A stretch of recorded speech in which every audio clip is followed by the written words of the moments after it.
you, I would just say you can swear as much as you would like. Matthew's opinions are his opinions and his alone. Shawn is not accountable for anything Matthew might say. This is a written right. We are also not accountable for anything the hedgehog says. So, Yeah. deck. I mean the deck in the middle, because everyone has to draw. Blah. Who's going to go first? I cannot remember how this Me works. neither. While you're doing that, I'll introduce everything while it's still recording. Yeah, go for it. Cool. Right.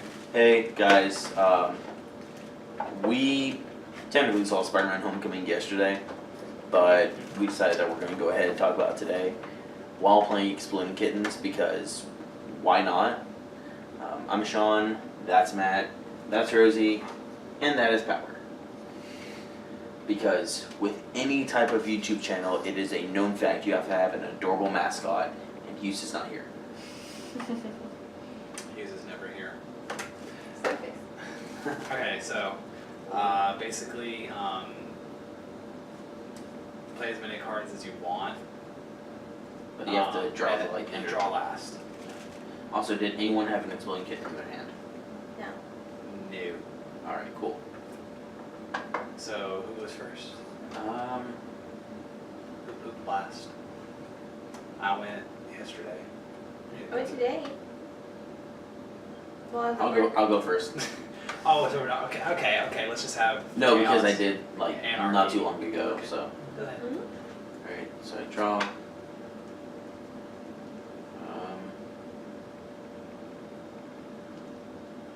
Matt, go ahead. We got. Oh, okay. Yeah. Gotcha. Now that we're starting this, we'll like go around and then we'll start talking about it. I'm gonna see the future. Top 3 cards of the deck.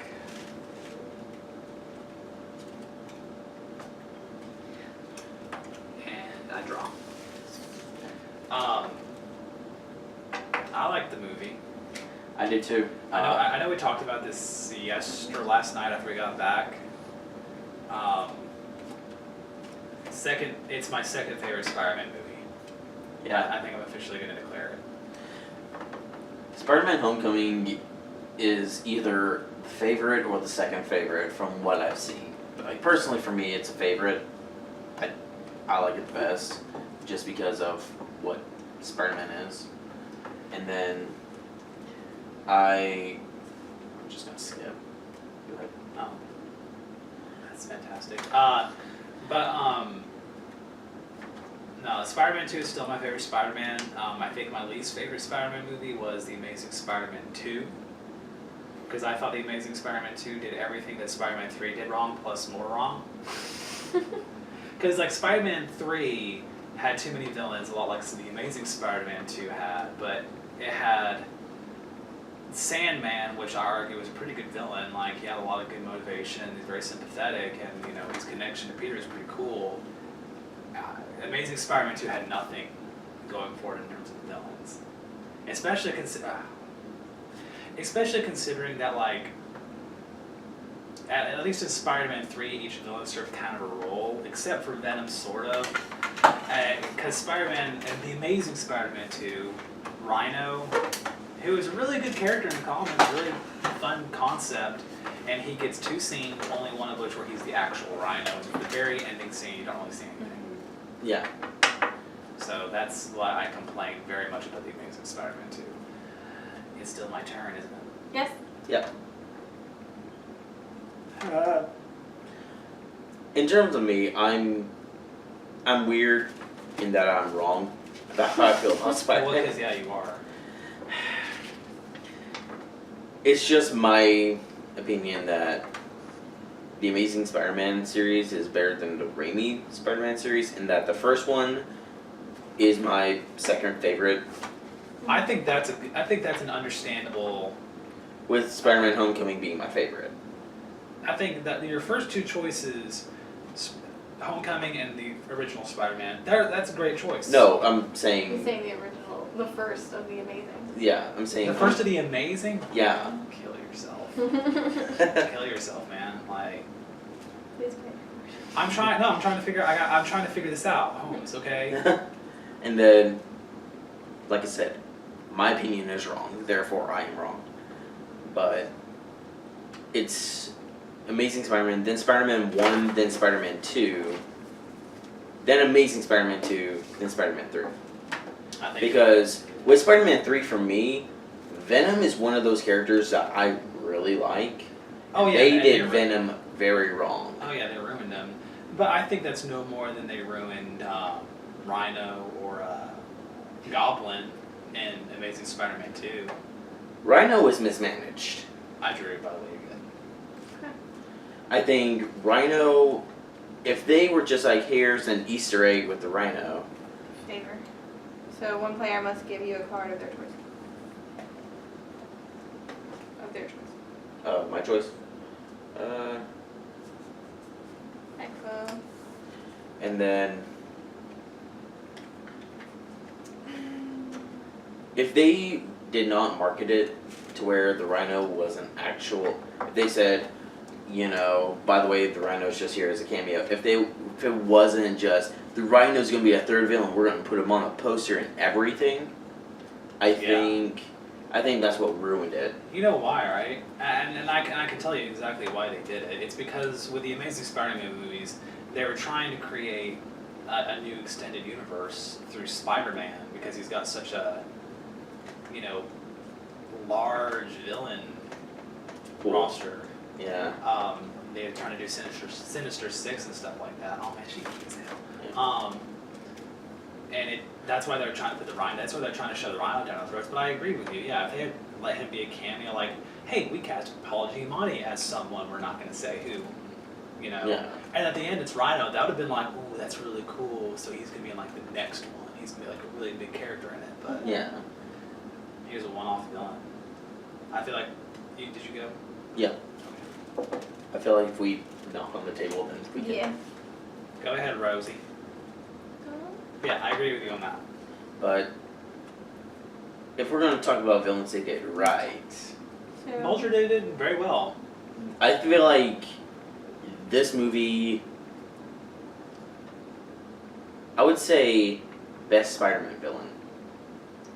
so end your turn without drawing a card. Force the next player to take 2 turns. Okay. Oh, yeah, I forgot about those cards. Oh dear. I'm going to go ahead and draw, and I'll go ahead and draw because I have no chill.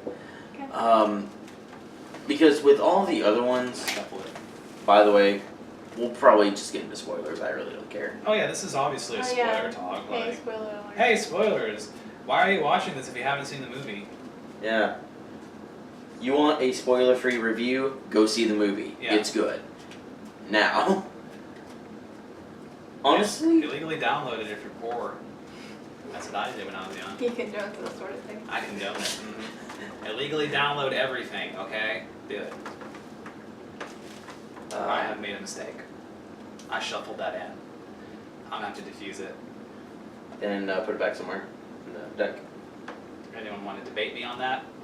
Yeah, I want to nope it. You gonna nope it? Cool, I'm gonna defuse it again. Cool. You're done. Done? We good? Okay, we're good. I'm good. I survived! But I can put it anywhere in the deck? yeah, I can put it anywhere. anywhere. You can put it on right on top. Okay. Oh, hi. But that's Okay, and yeah, spoilers. Okay, so go on. Yeah, spoilers. Spoil us up. alright, just to kind of like run through the plot real quick, just in case. Wait, do I draw? Did you drew that exploding Yeah, kid, we- right? that- You have to okay. put it back somewhere. Then we're good. And you gotta put it back somewhere. Yeah, you gotta put the getting back. Peter gets back from Infinity War or Civil War. Then they're just like, hey, just like, here, go and do stuff. After that, it's just, okay. You know, I'm just gonna do, you know, odd stuff around town. He discovers Vulture is up to some shit. And, you know, he goes to stop the Vulture at all costs. Tony doesn't like it, but then warms up. Yada yada yada.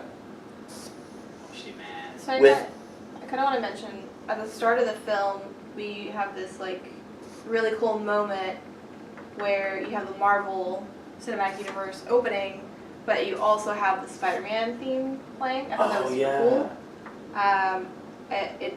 It brought a little tear to my eye because it's like, homecoming, he's coming home, he's finally getting the movie he deserves.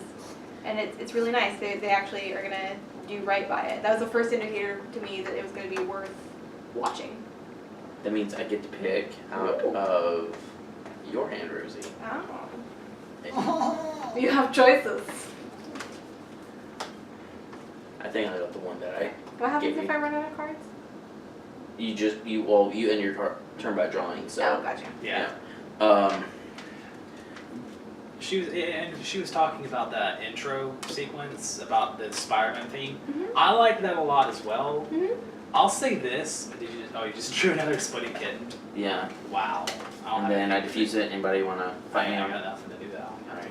But anyways, here's my thing about the Marvel Cinematic Universe is that I don't like the new intro. Me neither. It's too long. I prefer I prefer the comic strips. I prefer the comic strips because I think it's like. I get what they're trying to do. Give me your card. Thanks, bro. I mean, I get what they're trying to do. They're trying to show off their assets, but See the at the future. same time, you can do that with the comic strips. I used to like how the comic strips were kind of personalized to... By the way, this is our cat. Hey, It Softy. should be super adorable. I kind of liked how the comic strips used to be personalized to the movie you were watching. So like the Ghost Rider one had just Ghost Rider comics. Yeah, like that sort it of was thing. really cool. This is kind of like generic. You can slap it on any movie and just change the music. So it's a little bit, I don't know, it's less of an experience. For me, whenever I saw the comic strips going through, it's just like, oh yeah, here's the comic strips. It's becoming a movie. Yeah. But now it's just like, oh, here's the Marvel Cinematic Universe. Here's just another movie in it. Yeah, that's fair. So, but that's a great way to build it up because it's just like, you know what? Yeah, it's the song. It's fantastic. Yeah, and everyone knows the song. And they've had call-outs to it before, like that lady playing Violet or whatever in the second one? I don't remember. That was the second one. The first Yeah, one. okay, you cannot lay on cards. The first one was that guy on the guitar. Yeah. So they've had little call-outs to it, but nothing like this, where it was like a orchestrated version. It was meant for this movie, and it was very nice. I think it's your turn, by the way. Okay. Okay, cool. I can't do anything. Go ahead. So directly following that opening sequence, there is a little made by Peter Parker, like film made by Peter Parker. Yeah. Okay. and I know we talked about this yesterday, and I think that when it says a film made by Peter Parker, I think that's going to delve into what he's going to do as rather than being a photographer, he's going to make films. I think so too. Which I mean, and I get that they're trying to, it's more appealing to this generation and new technology and stuff like that. Everyone's a journalist because they got their phones and stuff like that. And also the fact that newspaper is dead. So having him join a newspaper company doesn't really make sense for this generation. Yeah. So. There you go, Shawn. Oh, yeah, I did. Go for it. Yeah, I agree with that, and it's just another way of giving you his point of view as, just like, hey, who's Peter Parker? Well, look through his eyes about something that you've already seen. Right, and it was quirky and cute. It was a good way to build his personality. I liked it. And it also reinforced the bond with him and Happy, which I enjoyed. So. Happy is one of, I think this is the most he's had screen time at all. In a while. Yeah. He might have had a little bit more. No, not. He was sort of the mascot of this movie. He was kind of fun to poke fun at and annoy. My favorite part with Happy was just during the call where Peter's calling him. It's just the moment where it's just like, yeah, hopefully we're in a place with worse cell service. Yeah. Because I don't want you calling. Just like, okay, I'll call you back. Please don't. Yeah, and they build it up the whole. Like that. It's really nice because they build it up from the very beginning, and it's this great give and take of him just being annoyed with Peter's shit and not wanting to deal with him, and then Peter just wanting the acceptance. So it was really well done. I feel like they called back to it a couple times, but it never got annoying. So that was good. Going back to the intro, because the intro was a film by Peter Parker, Yes. but it wasn't immediately into him filming. Right. Because remember, it was like right after the Avengers Yes. Avengers movie, Mhm. and Oh, it, yeah. I think it reinforces the fact that the Marvel Cinematic Universe is a result of Tony ruining everything. Kind of, yeah. Even in the process of trying to clean up like this horrible mess, he creates yet another mess, villain. yeah. That's fair. Yeah. And who was it that told me that? I don't know if this is real or not. I think it might have been one of you guys. That in Iron Man 2, Yeah. the kid with the Iron Man mask. Yeah, that's Peter Parker. that's me. Yeah. I told you that. That's been actually confirmed. Really? Yeah, that's That's confirmed. really That's pretty sweet. That's pretty That cool. it's just like, and yeah, I think it was confirmed. I'm not sure that Uncle Ben wasn't like killed by a mugger or by drive-by shooting. He was killed by the invasion. That's fair. He was killed in the event. I don't like that. I think it was. Don't quote me on it. I think it was just a rumor that I heard, but yeah, I can see why that's a little too far. Did it ever mention when he got his powers? It was less than a year, right? Something like that? It was 6 months before the events of Civil War, Right. So then the events of Civil War, or 2 months. 2 months before this movie. Yep. So it kind of fits the timeline, I guess. But at the same time, it's like when they talked about it, when mentioning what Aunt May, her situation was, he said things like, I don't want to worry her right now, and like, with all she's been through and all this stuff. So it had to have been something recent. Hedgehog alarm. Okay. But it had to have been something recent because she's still dealing with that fact. Yeah. And he's like consistently not wanting to worry her because of who she is and then also because of what recently happened. Yeah. Speaking of Aunt May. Okay, so I think I was on the bandwagon with a lot of people in Civil War and that this Aunt May was too young. Mm-hmm. This movie kind of Agree. changed my mind because here's what this movie did. Because the two Aunt Mays previously, like Sally Field. Sally Field and I can't remember the first one's name because I can't think of. She wasn't in anything but. She was like just a She's sweet Aunt old May. lady. She's Yeah. Aunt Yeah. May. They were more like a grandmother figure. Mhm. You know, Yeah. it's like a grandma. This one is more like a mom. Yeah. Because she's Aunt May. Yeah, and I think that the age makes sense. The age that she is compared to Peter, it looks like, yeah, that makes sense that she's an aunt. Yeah. And yeah, and I think it actually worked well considering they're really trying to emphasize the fact that this is a young 15-year-old Peter Parker by the fact that his aunt still acts like his mom and that both of them are so young. I think that's really great what they did, and Is it whose turn? I think it's your turn, I Rosie. think it's your turn. Yeah. Do it. Which I think we can all agree. Like, we like the fact that Peter's in high school. Oh, of yeah, course. it had. Well, I say it had to happen. They tried it with the Amazing Spider-Man, and they didn't really do it well. They did it with the first Spider-Man movie too. Oh yeah, for like For a brief period. like Yeah. for half an hour. I think it was done really well because the problem to me with Amazing Spider-Man is because they focused a lot on the romance in an angsty way. So like there was a lot of, I'm Spider-Man, I can't do this. And there wasn't a ton of that in this movie. There was wasn't a a lot little... of romance in general. Right, They exactly. took They that didn't out. focus on it as much. Nope. And I think it was a smart move to focus on a nobody kind of character, and then kind of introduce somebody later on in the film. Of course, I knew that. Yeah, I did Like, not. I did not. Because I remember when they first announced, Zendaya. is it Zendaya? I don't know. Zendaya. She's like a Disney. I think she's a Disney Channel star or something like that. Mhm. When they first announced her as MJ, as Mary Jane Watson. Well, I mean she's not Mary Jane Watson, but you know what I'm saying. Like, Well, she's yeah. she's MJ. The thing about it is that like I first heard that and then I saw the trailer. I didn't know what she looked like. I thought she was the chick that Liz. Is it Liz? The main chick, yes, Liz. Liz. I thought she was Liz because she looks like a Disney Channel star. Fair, yeah. You know, I didn't, and when I realized that the other chick was Zendaya, I was like, I like that. Yeah, she was super cute. Oh yeah, she was like And I very really love. refreshing. I love her character. She's not your goody two shoes. She's not Yep. your normal bland girl. She's super. She's got very unique interests. She likes to sketch people in anguish, which is hilarious. She has a good sense of humor, I feel like, and it bounces off of Peter because he's a very, like, yes, he's funny, but he's also, like, innocent funny and naive, whereas she is, like, a more mature version of that. And she's more likely to be the one flipping you off and cracking jokes than... Yeah. I was about to say, the one scene that kind of solidified her character was when Peter was returning, and it's just a group of like other classmates, and everyone's like cheering, and she just like gives the nod and flips him off. Oh yeah, when he arrives at homecoming. Yeah. My My turn. twice. Yeah. No. I know Bruno. Do you like know something? No? I feel like that was a mistake. Playing hard and fast. But no, I really like the high school aspect.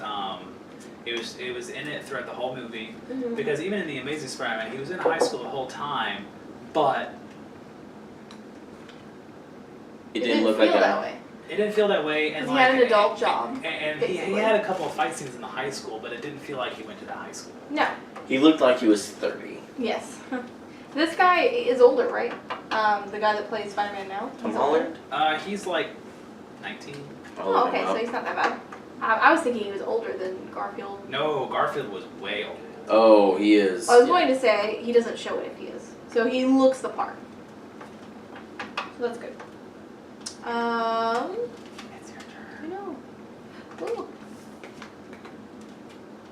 Do I draw again? Did you just get a pair? Yeah. He's 21. He's 21? I thought he was way younger than... Oh, he was 19 when The cast him? Civil War came out. Oh, Yeah. gotcha. He was born in 96. Oh! Whoa. I'm older than Spider-Man. Wah. We're Yeah. older than Spider-Man. I don't like that. But yeah, I really liked MJ. She's super cute. Oh yeah, she was In amazing. order to play you have to steal a card from somebody. That's what the pairs do. It like steal What? cards. Yeah. What do I do? Do you want to use them to steal a card from somebody? Yeah. Then use them to steal a card from Still one somebody. for me. You have a ton of cards. And let me see something.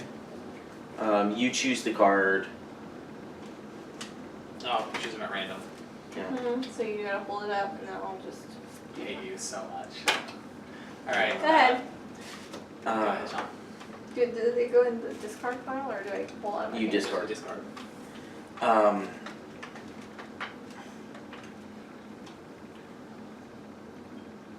I forgot what I was about to say. Something about MJ.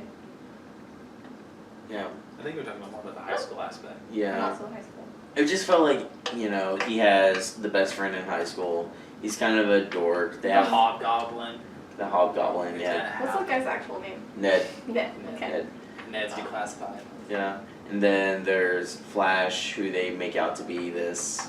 Flash was not cast correctly Yeah. and not written correctly. Yeah. He seemed like he was just kind of a douche nozzle, but he wasn't like a bully. He was just, No, he was Yeah. just like a guy A everyone dick. hates. and he was on like when he was on like the decathlon. I was like, Yeah. what the hell are you doing? Like, I mean, Yeah. not even his friends really liked him that much. They didn't laugh at any of his jokes or anything like that. They kind of went along with it at the party, but that's about it. penis, Parker, penis, I mean, it's Parker. just funny. Obviously, you would go along with that. if you were Yeah, I champion. mean, it's just like, it's yeah. I do love that his car got totaled. That was the best justice. That was another part that emphasized the fact that he was young, is the fact that he didn't know how to drive. Yes. Yeah. So his aunt had to drive him everywhere. Oh yeah, that was great. His aunt dropping them both off The and stuff party. like that. That was. Which Perfect. played into the best scene in the movie, I think. Oh, we're gonna get to the best scene in the movie because I can get to the best scene in the movie. So it's revealed in there that the love interest in the movie, Liz, her dad is Vulture. Her dad is Michael Keaton. And, he's the one driving both of them to prom. Because, of course, Peter can't drive and, Chaperone. he's the chaperone. What? Or, no, he's not a chaperone, he's just driving them there. And so he's just like, hey, go ahead, I'm gonna, act like a dad, all this type of stuff. And then he gets to the point where he finds out because he recognizes the voice and everything. He recognizes the voice, asks questions, and okay, so almost every villain in every Spider-Man movie finds out who he is. Yeah, it's weird. Green Goblin does, Doc Ock does, Harry already knows. Yeah. Sandman doesn't really No. matter. Venom knows. Yeah, Venom knows. Lizard knows. He knows like from the beginning, basically. Shocker doesn't really matter, but Harry Osborn, Green Goblin does, and Amazing Spider-Man. You mean Electro? Shocker's the guy in the guy in this one with the shocking. But the way that he finds out in this one is like really super cool, and it's so intense. Like It wasn't just, oh hey, his mask accidentally, flew off or it was ripped off or something like that and he finds out. No, he just like kind of like, listens and learns. He's just like, hold up, this doesn't smell right. He's just observant. Yeah. Here's the thing though, when he opens the door and it's Michael Keaton, it's Vulture. Like His face. the tension, you can feel the tension in the air. Cause like at first it's like, oh man, my butthole is gonna like go up into my mouth because I'm like so nervous right now. And Peter cannot hold his shit together, which is half his problem, is that he can't hold his shit together. I mean, I don't.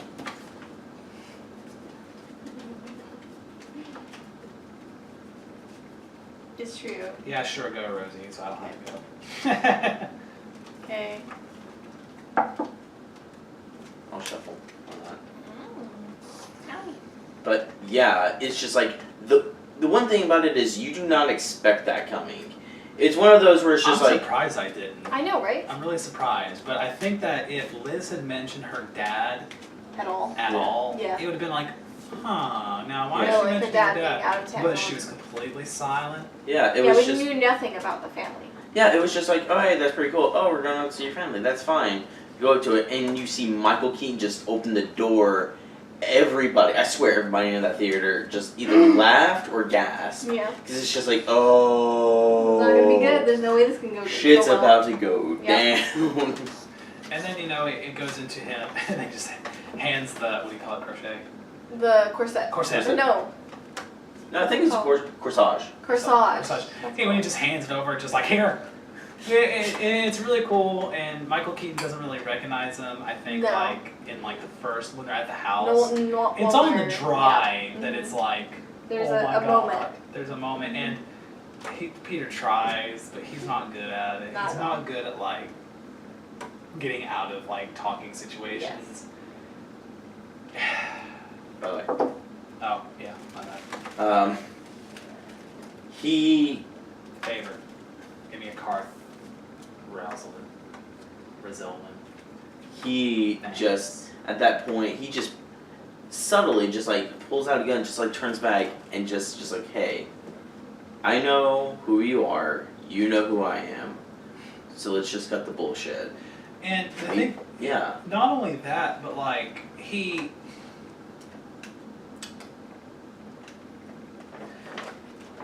it's still he does this like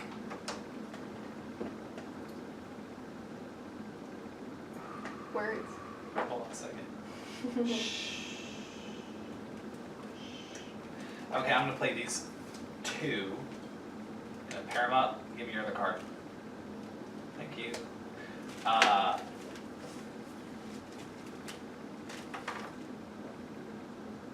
drew right. Mm. No. Cool.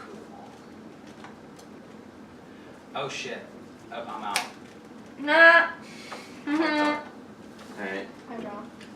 But anyways, so like, What happens if what happens of what? I have another beard cap? Too bad. Where is he? Oh, true. Go ahead. But it's a very intense scene. But it kept Michael Keaton. He pulls out a gun and he's making all these threats, but he still does it in a very understandable and relatable way. Like basically his speech about I'm doing this for my family. I will kill you for my Wow. family. You And win. Yay. it reinforces like, and there's an angle that they try to make Michael Keaton seem like a sympathetic and relatable villain rather than just like a motivation for like basically something that triggers like a development for. The villain is not a plot device for the main character, the main hero, to get into another stage of life or a new attitude or anything like that. The villain has his own motivations, but he's a person, for sure. I can't shuffle. And the thing about,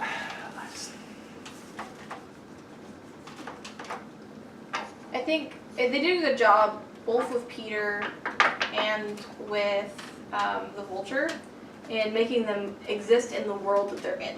So there's a scene where Peter goes and gets his sandwich, and he knows the guy, and so they know his sandwich, and he gets like the same thing he always gets and all that stuff. And then they did a good job with the Vulture of making him being able to exist in the world that he's in and adapting to the world that he's in.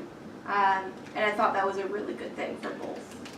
Can I throw something here? Throw a wrench in here? Not a wrench, but throw like an idea. Yes. Yeah. It's something that Tony Stark says to Peter. Like, he says about the Vulture and what's happening. Yeah.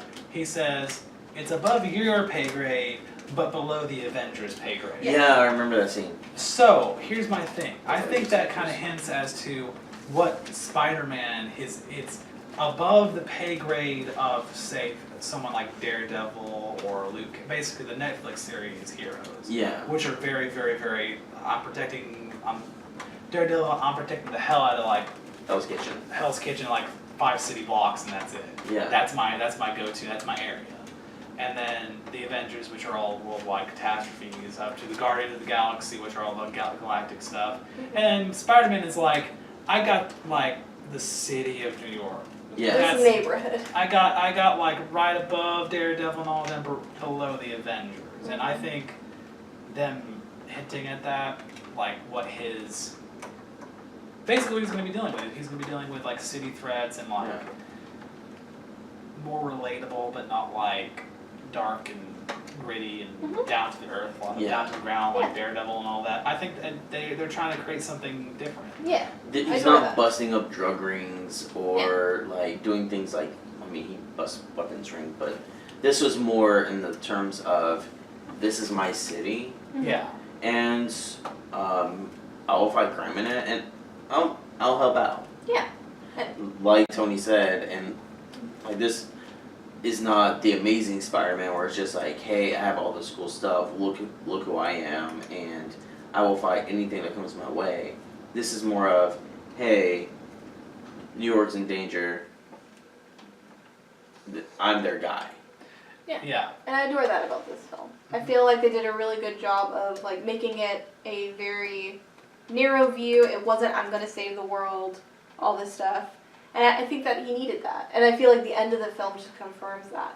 That he's got a lot of growing to do and that he's okay to be that friendly neighborhood Spider-Man. I also really like that he failed a lot in that little montage. Yes, he's very clumsy. Yes.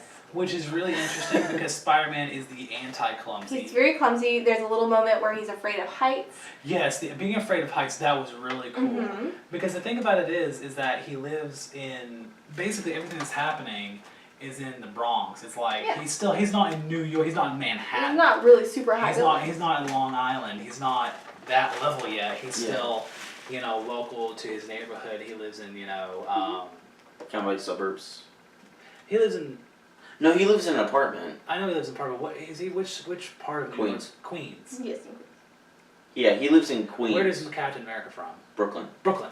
Gotcha. Okay. And I do really love also that there's a little part where he tries to stop someone from breaking into a car, and it's actually not that situation, and people get mad at him because he's making mistakes. He's a naive person, and he's kind of going through the motions of like learning what is worth fighting for. Which also. Just want to throw this out. I love the one scene where, because he's usually in a city and that's where he does his web swinging, he gets to a golf course and he just tries to shoot his web. He literally can't. He just runs. And he just has to. He does the Ferris Bueller, and there's a Ferris Bueller. And Ferris Bueller is playing on a TV through a backyard that he's going through. Yes. Great movie, guys. They know exactly what they're doing with that. Sick reference. Man, he's got the sickest reference. So I didn't catch that at first. What he was doing there. Because what I took it as they had just had the conversation of trying to see how long his web was. And so I took it as that. But I think you're correct in that he just didn't have anything to grab to, but I think it would be hilarious if that's what he was doing, is trying to measure out the distance. He's very clumsy.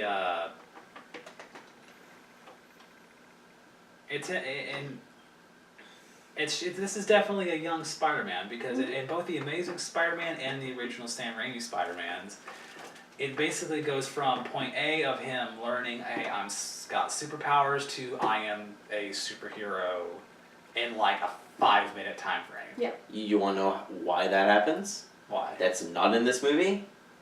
There is no Uncle Ben. No Like we were Uncle talking about Ben. earlier. Because in both those movies, it's always, hey, I've got these powers, I'm going to use them for my own good. Mm-hmm. Uncle Ben's like, no, stop it. It's just like, no. Responsibility. Yeah. It's like, I no. got that, by the way, I do that. Yeah, go ahead and put it back in there. Just like, no, fuck you, Uncle Ben. I'm going to do my own thing. Uncle Ben dies. Just like, no, Uncle Ben, you were right. I'm going to be a superhero now. In this, there's no moment like that. Hey! Cat's doing You're something. cute as hell, cat, with your screwing up our carpet. I'll get the cat. No, it's all good. But no, there's no Uncle Ben scene like that because Can I There's say- no Uncle Ben scene, there's no spider biting him scene, there's no like, using my powers for the first time, because we're past all of that. He's already Yeah. been in the Avengers before, like we've seen him, it's okay. We can have that same high school story without him going through those motions that every film before it has had to go through. You went first last time, I'll go first this time. okay. Go ahead, Rosie. Okay.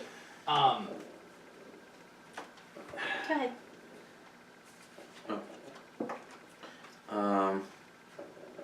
But it definitely is him coming into his own and learning, Draw two. and learning not like, it's not like, I'm trying to think how to say this. It's not like him learning a really deep personal thing, like, you know, with great power comes great responsibility. It's, hey, you know what? I've got a lot to learn. Yeah. It's him being like, I got a lot to learn, I want to stay on the ground. The philosophy is not, you know, something that's general for everybody. It's just Peter, you know, learns his own personal life lesson. That's pretty cool. But yeah, I kind of agree with you there. I like that. Whatever. I keep on hearing him banging. It's the fireworks. Yeah.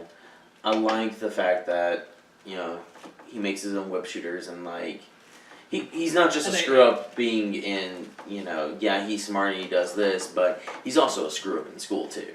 Like he always misses class, so He does always miss class, but they do present him as like the smartest person in the room. oh They yeah. always present that way. Like Yeah. he's skipping class and he's doing all this stiff stuff, but he's still doing very well in school in terms of grades and everything, and he's all, you know, possible going to MIT, you know, of course that's Tony talking. Yeah, but he goes there's this I get to give you one. national academic decathlon and like even though like the, you know, smartest people in the school's going, he just runs right up and says, hey, can I be part of your group? In the middle of them, they're like, yeah, sure, coming in. The teacher's like, oh yeah, sure, come on in. Flash is like, no, it's too late. Mm-hmm. That's because Flush is a dick. It's cockblock. Yeah. One thing I really liked is Ned, his friend, finding out so early. Yeah. Yeah. That was really It good. really set the tone for the film. Yeah, it said a lot. It said basically the humor of the film, and also I think Him at the montage of him asking the questions was very much. It was very real. It's like, he's got a hey, best friend in high school, and it very felt like it. Yeah. yeah, it was not just, oh, you need to keep this a secret. It's just like, dude, I have so many questions. I'm going to ask literally all of them. And here's the thing. Okay, so in the first Spider-Man Raimi movies, Yeah. no one finds out. You know, obviously except for the villain, Mhm. but that's kind of a basic. That's kind of a requirement in Spider-Man movies. No one finds out who he is. Yeah. In the Amazing Spider-Man, the love interest finds out who he is. They try that. It doesn't. It works kinda, but not. Oh my God, please no. Are you getting mad at me? Yeah. Well, the I will break you. love interest finds out. The captain finds out. At the very end, then he dies. Yeah. But yeah, and they try to work with that, and now it's like, hey, let's give him a best friend. You know, basically a Harry Osborn, but without the I'm mad at Spider-Man. Or, as they put it in the movie, the guy in the chair. The guy in the chair. Yeah. You know what it reminded me of? Like, the guy in the chair concept, all that. Static Shock. Yeah. Yeah! Static Shock and Gadget before he became Gadget, yeah. He was the guy in the chair, you know, Yeah. and I really liked that because Static Shock was really good. I loved that show when I was growing up. And I mean, he did a good job of being the guy in the chair. There was a couple of moments where he did some pretty great things for him. So I feel like he was a useful asset, for sure, as well as a good comedic device. And one thing that I was expecting to happen that did not happen, I'm really glad it didn't, was basically it happened with the love interest Liz, but it didn't happen with Ned. And I thought that was key, which was, for example, at the party, he kind of had to ditch the party to go do his Spider-Man thing. Yes. Ned just says, you probably shouldn't come back because people are like calling you Penis Parker. And Yes. But he wasn't mad. No. You know, he didn't be like, oh, you ditched, you bailed. He kind of has this understanding that, okay, you're dealing with like more important things than going to a party and going to homecoming and stuff like that. Now, Liz doesn't have the understanding, but she also doesn't know that he's Spider-Man. Right, she doesn't know what other priorities he has. Like, literally just, she, like, is mad, but she does say, whatever is going on with you, I hope you, like, work your way through it. Yeah, which I think was very adult of her to do. And I think also Ned, they put him in and kind of made everything happen with him as kind of, he's the audience. Mm-hmm. Yeah. I agree Like, with that. if I was best friends with Spider-Man, this is what I would if I was in the room with him, I do this is like what they- I'd ask him, this is where my response I would be. do like when he was asking all the questions, that a lot of the questions were like nods to different versions of Spider-Man, such as like, do you have an army of spiders and like all that stuff, like Well, different the army versions. of spiders is something it is something one of the comments Yes. he threatens somebody with. She should just She's like, I want to die, just let me die. But yeah, I think it's really funny that it is like a little nod to different versions or like different things that have been discussed in the comics before. it works. Yeah, it's about it. The spider's dead, okay? Yeah, The spider's dead. The spider's dead. Just quit making a big deal out of it. But yeah, I thought it was really cool. I'm really glad that I know that he's supposed to be the hobgoblin or whatever. Whose turn is it? I'm really glad that there was like no rift that happened between them yet. There was no I killed your dad, sorry. Exactly, yes. No. There was no reason to do any of that yet. I think it's something that they could build on and maybe do next movie or the next one after that. I like how at the very end, very end, not any of the end credit scenes, but the last scene in the movie when Peter Parker just walks in and just like, yes, I am Spider-Man, I'm dressed up, I'm ready to go. And then Aunt May's behind Aunt him. May is just walking in and just like, what the fuck? And did you say it was the only Aunt May to find out? This is the only May that's well and like be alive long enough. Time out. Some people argue that the Aunt May and the Sam Raimi movies, by like Spider-Man 2, she knows, but she just doesn't tell him that she knows. That's why she always gives him like the sage advice that's perfect fair. for what Spider-Man's going through. Yeah.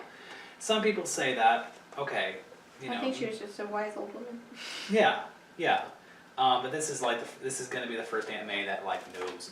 Mm-hmm. Yeah, for sure. And I'm interested to see how she deals with it, past like mommy stuff, like being concerned. I'm interested to see how it plays into his role as Spider-Man going forward. Yeah. And of course, you know, and here's my thing though. I understand why they did not have her find out in the previous movies. That's his guardian. And she's kind of the only person who can tell him no. Stop. And he actually kind of has to listen. Yes. Is it my turn? Yeah. Did you just go? Yeah. Okay, it's my turn then. So future one, go.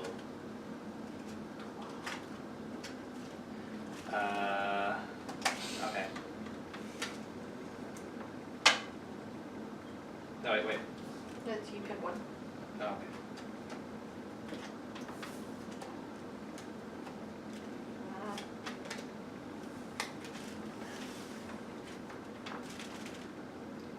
Love. She's like, put me in my ball. You're late. Please just understand the fact that you will die. Just understand. No, she has no death perception. She can't tell that she's gonna die. No, she should have depth perception. She's a predator. She's Not a predator. No, she's got 2 front eyes. I mean, she's got 3D depth perception. No, honey. She's a scavenger. Yeah, but I'm saying like when you have 2 front eyes. Yeah. Okay, yeah. Anyways, What- like a spider. Honestly, yeah. Mm. Like everything about this movie, I think was really well done. She's being The, awful. and if we have to talk about the end credit scenes, Well, first we have to Yo, talk about the wait. ongoing joke. yeah, there is one joke with which Captain seems America. realistic. Yeah, with Captain America. It makes a lot of sense for the Yeah. world we're in, though. Yeah, Captain America in the TV screen. The coach one was pretty funny. Yeah, it was just, hey, you're a coach. And it's like, your And coach, he my does- personal friend, and it's just, he's standing on right the over other here and side on the other side, yeah. TV. It's just like a bunch of these pre-recorded messages, just, and then there's one about detention, just like, so you got detention. Let me tell you about my experience with detention. And just like, oh, it's just one of these Here's the thing. generic little, And here's the thing, it's a generic speech, but he's talking about how this wouldn't happen if you just follow the rules. Meanwhile, he's a fugitive and yeah. you know, is on the run from like the government or every government that there is, United Nations and all that. I think they even bring, I think they bring it up just like, yo, They bring it listen- up in the coach one when he's Yeah. like, yeah, technically he's a fugitive, so I'm not sure if I should be showing you this, but hey, whatever. it's provided by the state. I closed Yeah. her into the bedroom so she won't make noise and also won't knock down the camera. Did you put her in the doll? Yeah, in the Thanks. wall. She can knock into the camera. I think it's just, oh hey, that's power.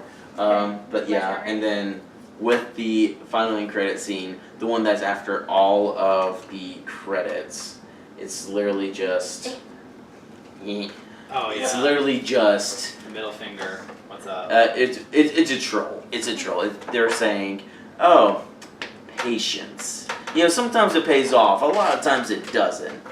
But patience is always a good virtue to have. And just at the very end, just like, how many more of these do I have to do? My turn. No, it's just her. My turn. So how many more of these do I have to do? Oh boy. Attack. Yeah. Skip. And then I'll draw one for the next one. Okay, yeah. So that's what I really liked. It was just a nice little in joke. But honestly, this was one of the best, my personal favorite Spider-Man movie, and one of the best Marvel movies that there've been in a while. Can I point out one more scene? Go for it. Yeah. The rubble scene. Yes. The rubble scene, because I so think good. every Spider-Man movie, except for the Amazing Spider-Man 2, has to have a Spider-Man struggling in a physical and emotional context.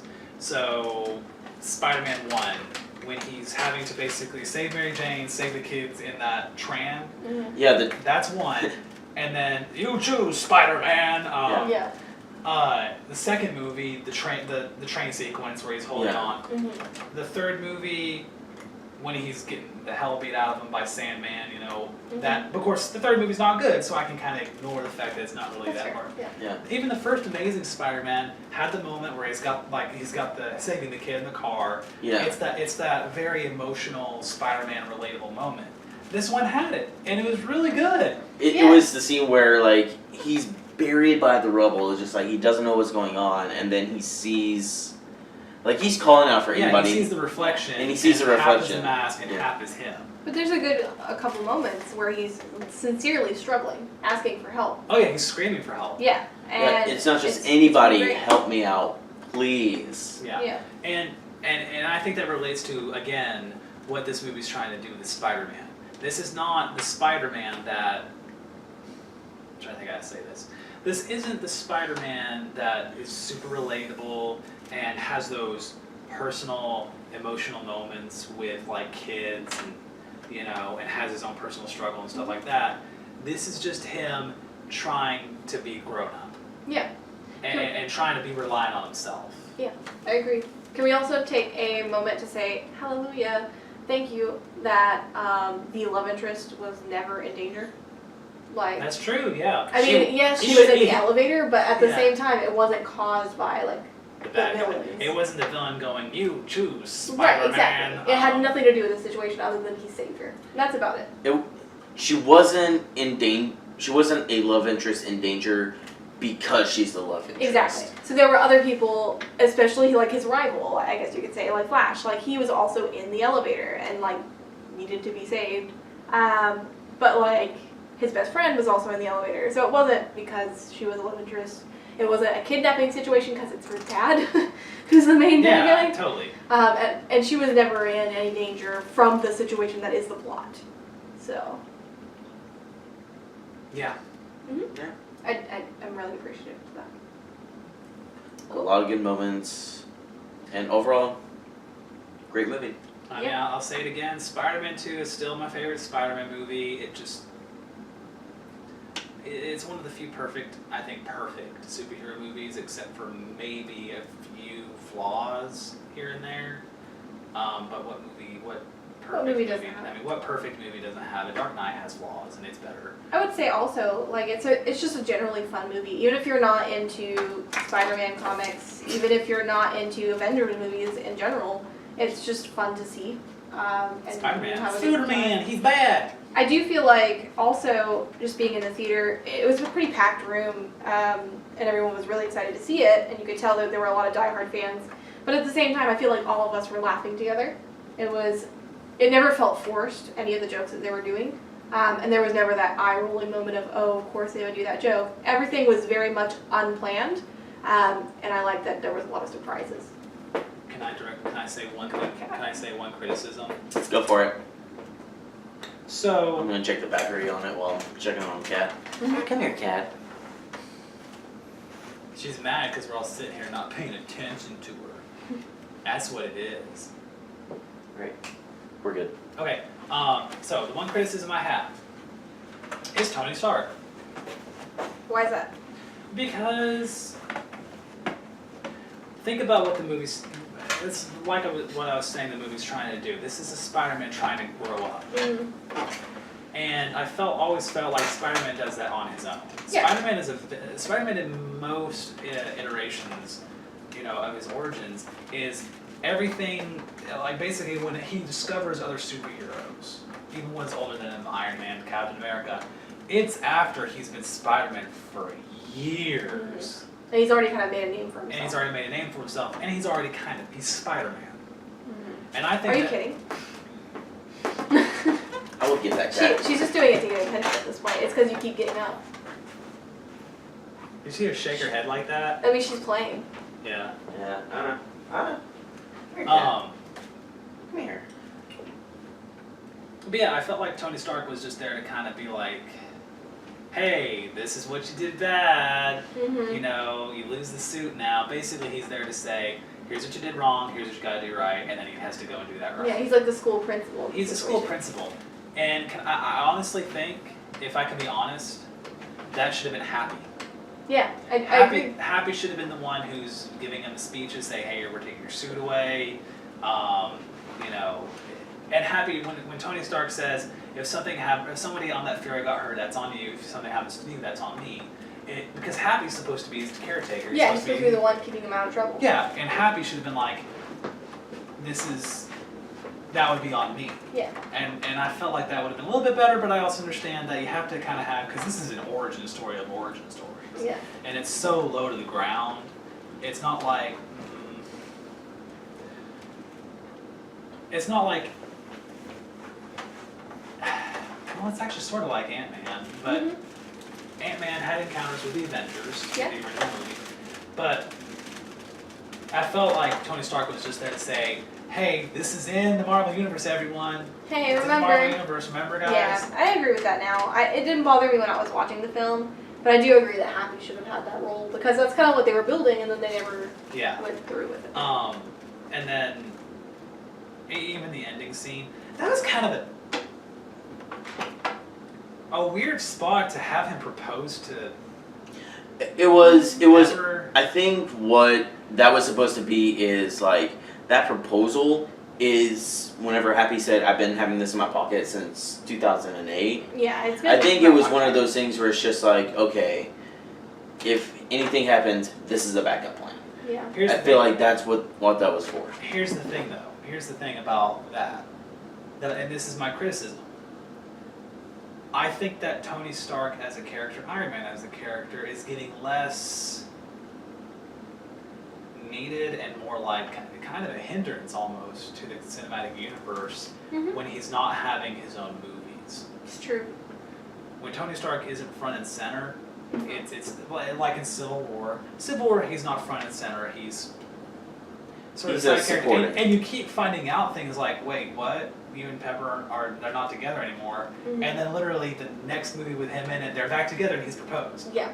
And you never see how that happens. And the first 3 movies is like, we need a movie that explains everything in between these movies. yeah, and like everything going on with Captain America and rebuilding the Avengers without Captain America and basically the whole Avengers team. And they never really hinted that. Obviously, you can tell that Tony's trying to rebuild the Avengers with Spider-Man being involved, which is great. Yeah. And the last thing, that's not a criticism, Scorpion. Yeah. I'm so happy. Scorpion confirmed. Scorpion confirmed. Because apparently in the news, Marvel came out and said the next Spider-Man villain in the Spider-Man movie will be one you have not seen in a movie before. Yeah. So it can't be Doc Ock, Green Goblin, Electro, Venom. I'm super down with that. I feel like there's a lot of really good villains in the Spider-Man universe that haven't gotten any time. Black Cat. We got really close on some of them. So like Rhino got really close. He had one little scene. I'm sorry, but give me Mr. Fishbowl. Yeah. Give me the guy with the fishbowl on his head, and I'll be happy. But there's like a ton. Like there's so many villains. Yeah. It's almost comparable to like Batman. Yeah. He has a ton of villains too, and they're all really good fleshed out villains if you do them right. Spider-Man has the best rogues gallery of the Marvel comic books. Yeah. So I feel like they don't necessarily need it. Or the most recognizable. Right. But they don't necessarily need something that they've done before. They can play with new ones, and that way they're not having to deal with comparisons to the old movies. And Scorpion, and they're not going to do it right, just because of how the character's already acting. Yeah. Also, I like the fact that the Vulture didn't give him up. Because I think that makes it was a very manly thing. The Vulture is more relatable, similar to Doc Ock in Spider-Man 2. Yeah. Well, he definitely has like a solid moral compass. Like, yeah, he's like, this is a 15-year-old kid. Right. I'll threaten him. Right. And I'll kill him myself, but I won't send somebody on him. I'm not going to send somebody on him, and I don't think he didn't really even want to kill Peter. No, he gave him a choice. This is a kid. Yeah. He's like, go have fun with my daughter. Basically, be a kid. I'm giving you a shot. Get off, and we're good. Yeah. I have no issues with you. And I like that, but Scorpion's presented as kind of already kind of criminal. I feel like Scorpion, because Scorpion is like, at least in a lot of portrayals in the comic books, is like, so what if Spider-Man got bit by a spider and it did not go well, and it was a horrifying experience, and it made him go crazy. That's what Scorpion is. Scorpion's like this other side of the coin of what could happen, to Spider-Man, and that's very relatable. But of course, I think you could argue that the Amazing Spider-Man did that with the Lizard. Yeah. Arguably, but not really. It wasn't that well. Because the Lizard made choices. Yeah. Lizard made choices. Scorpion should be, it's hard. It's thrust upon him, and then. And the Lizard, of course, this isn't going to happen, but I still want a Lizard and Kraven the Hunter Spider-Man movie. Kraven, yes. As the two villains, Lizard, Kraven the Hunter. So you have Spider-Man, Lizard, who is his mentor. Yeah. That's turned into a lizard, and it needs to be less intelligent, less like intentional, more like I think like werewolf. Yeah. American Werewolf in London. Yeah. So have that Kraven the Hunter going after the lizard or Spider-Man. Spider-Man is caught in the crossfire. And Spider-Man's caught in the crossfire, and he's like, I have to stop the lizard, but I also have to stop Kraven from killing the lizard because I know this guy. This isn't his fault. He can't help it. Absolutely. Yeah. I've always wanted that movie. I'm not gonna get it. No, but it's a good moral dilemma. I feel like it's a possible thing that could happen. It's unlikely just because of the way that the direction's going right now. I feel like they've already set up Scorpion and everything like that. Not to say it could never happen, but I think it. Hey man, the way they did the Vulture, like just the way he looked, super intimidating. He looked amazing. Scorpion could be really cool. He could be really intimidating. It has a lot of potential. Because the lizard was not intimidating. No, In the Amazing dumb. Spider-Man, he was not intimidating. He looked too human. Yeah. He didn't look like a lizard. Right. He didn't look like He was very humanoid. Yeah. Yeah. Okay, but overall, I would say really good movie. Yeah. Recommend it. Yeah. Go see it. Go see it. Yeah. Do it. Go see it, buy it, or if your moral compass is lower than average, Also, illegally download it. worth mentioning, we saw it in IMAX and it was really good. No, we saw it in RPX. RPX, yes. Which is RPX like a popular thing? I think it's. Would people on YouTube know what RPX is? Because it's like I think. I don't know, but it was good. Because Sounds good. It's a Regal thing. I Because think. what it is our theater, Regal, is one of the what do you call it? It has IMAX, it has RPX, it has the 3D, it has. But it's like It's a pinnacle. it's Pinnacle, but it's like the type of theater. It's like one of their Premiere? host. It's Oh. host theaters, almost like corporate theaters. Like Yeah. so like it's like look at one of their people. big, huge theaters. Yeah, they Like, did had like different celebrities premieres They there. had I think, premieres. but- They had like stars from Hunger Games and stuff like Yeah. that come in as premiere in Knoxville. It's like what the hell. Yeah. But yeah, so I would say if you are the type of person to splurge for a extra experience, whether it be IMAX, RPX, 3D, whatever, This one's great. it's worth it. Definitely. There's enough action and enough really good effects to make it worth it. Yeah. So what's the next movie we're doing? Dunkirk. Dunkirk. Dunkirk! Yeah. I'm more excited for that than probably most movies coming out this year. Yeah. That's me though. You're a history buff, so I love it. yeah. Dunkirk, I think is going to be the next one. I'm pretty sure. Is anything coming out next week? Next week? No. Not that I know of. Not that we're going to see. Should I get the hedgehog for the end? No. You can if you want. It is your choice. Yeah, you can get the It's a free hedgehog while country. we're like checking movie schedules and everything.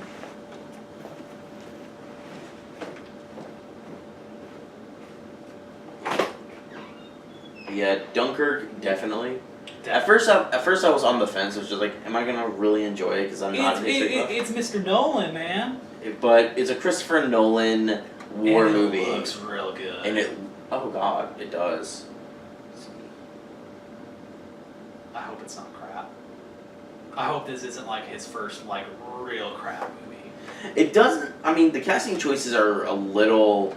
There's one casting choice. Yeah, It's the main character.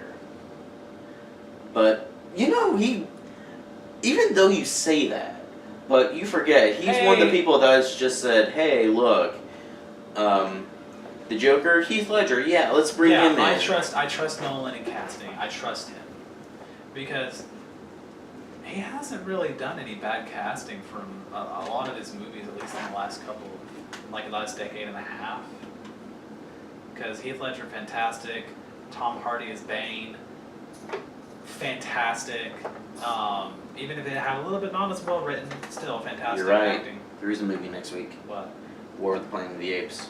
I If we're haven't going to see seen. it. I haven't seen the first two.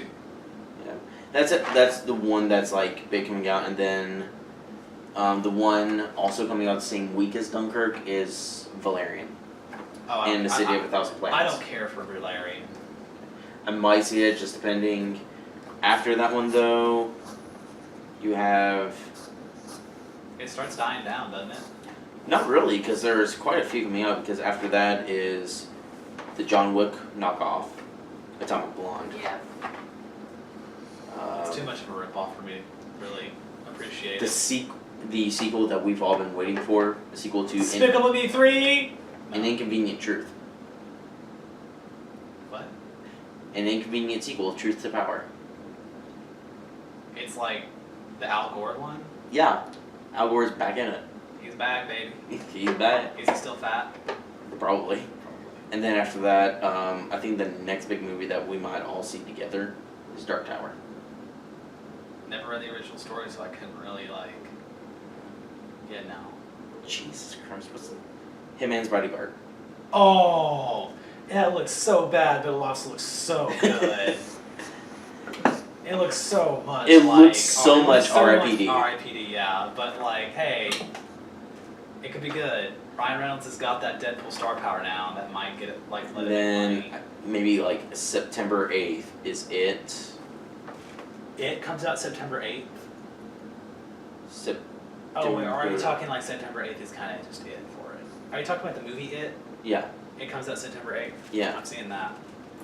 I've never seen the original, so I'll be getting interested to see it without seeing it. I'll be seeing Kingsman, the sequel, on September 22nd. Good stuff. And then after that, are you gonna see Blade Runner?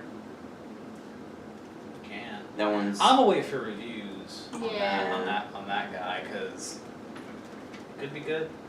Could be bad. It's not directed by Ridley Scott, is it? Blade Runner, the new one? I think so. Hold up. Really? He's got 2 movies coming out this year? Wouldn't surprise me. No, it's I'll see now, I don't care. Dennis Villeneuve. Nope, don't care. Yeah. Well, yeah, I don't care. Yeah. You got Geostorm. Geostorm. The movie where the first trailer was a serious movie, the second trailer was a comedy. And they don't know what to do with it. And Gerard Butler is falling off the face of this earth, and I feel so bad for him. What is with this year and remakes of horror movies? What else comes out besides it? There's a remake of it. They're redoing Texas Chainsaw Massacre with Again? Leatherface. It's called Why? Leatherface. Oh yeah, it's about his origins. Yeah. And Saw with Jigsaw. Are they remaking it, or are they just I don't know if that's a remake or just another one. sick of those movies, man? Oh, but there. I know there are exactly. Oh God, is it? November is going to be a big one though. Oh, Thor! Thor, Justice League, Yeah. and then another one that we're seeing, Murder on the Orient Express. Oh yeah, Hughes wants to see that real bad. Do you want to see LBJ? Who's starring in it? Woody Harrelson, Richard Jenkins, Bill Pullman, Kim Allen, Michael Stahl-David. Who's playing LBJ? That's what I'm checking. Is it Woody Harrelson? Because it's technically a 2016 movie. Yeah, he's the worm. Yes. He's the worm. Yeah, Woody Harrelson is LBJ. Ew. Jackie Kennedy is Kim Allen. They should be. They should have made a movie of All the Way. I think it's called All the Way, about LBJ and the civil rights movement. And Bryan Cranston played. It was a play. Yeah, They should have done that. and JFK is being played by Jeffrey Donovan. That sounds too. That sounds a little too much like the Butler. That was not good. Yeah. Oh, did that mama no? Mama no He no is mama. not- But yeah, those are some of the reviews that we would probably expect. Maybe not. We don't know. But yeah, Hell yeah. we will see you next time for Dunkirk. Yes. Maybe not Power. But yeah, we'll see you. Or she's gonna murder us in her sleep. That's always a possibility.